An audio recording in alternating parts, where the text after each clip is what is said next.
જય હિન્દ અને જય માતાજી મિત્રો, તો હું છું વર્ષા બારૈયા. તમારું સ્વાગત છે મારા ન્યૂ બ્લોગમાં. મામાને ઘરે આવીએ અને ઊંચા કોટડા જવાનું ભૂલી જાય એવું બને ખરું? નો જ બને ને. તો પછી અમે આવી ગયા ઊંચા કોટડા. તો મસ્ત મજાના ઊંચા કોટડામાં હાઈલા જાય છે હું ને રીવા, ને અહીંયા જો મસ્ત મજાની કટલેરી બજાર છે ને કેટલા બધા પર્સ ટીંગાય છે. हेलो गाइस, देखो ना गाइस, देखो ना। अबे तू है कौन तू? થોડી ઘણી શોપિંગ કરીને ત્યાં તો આવી ગયું રામજી મંદિર. પછી રામજી મંદિરના દર્શન કર્યા અને ત્યાં પહોંચી ગયા ચામુંડા શક્તિપીઠ ઊંચા કોટડા.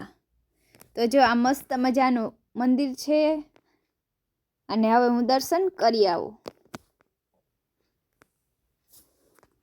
મેં દર્શન કરી લીધા અને તમે પણ દર્શન કરી લ્યો. અને આ છે ચામુંડમાનું જૂનું સ્થાનક. અને અહીંયા જો કેટલા બધા ત્રિશૂળ છે. આમાં એવી માન્યતા છે કે જે ભાગ્યશાળી હોય ને એને ત્રિશૂળ, ખાંડિયા ત્રિશૂળના દર્શન થાય. અને પછી અમે આવી ગયા રસ પીવા. તો હાલો સરસ મજાનો રસ પીવા. રસ પી લીધો અને પછી અમે આવી ગયા દરિયામાં. તો મસ્ત મજાનો દરિયાનો વ્યૂ છે અને પછી રીલ્સ બનાવી લીધી અને પછી તો આ કોળમાં દોડવાની કેવી મજા આવતી હતી. અને પછી હકાર નાખી થાર. હું થાર હાંકવા આવી ગઈ, गाड़ी स्टार्ट कर।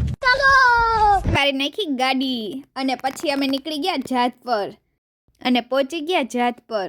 તો આ છે અમારા કુળદેવી માતાનું, ચામુંડા માનું જાત પર ટીંબો. અને પછી અમે આવી ગયા દર્શન કરવા. તો અહીંયા આરતી ચાલુ હતી તો ચામુંડાના દર્શન કરી લીધા. તો આજનો મિની વ્લોગ અહીં સુધી. તો તમને મારો વિડીયો ગમ્યો હોય તો લાઈક કરો, શેર કરો ને સબસ્ક્રાઈબ કરો. Bye bye.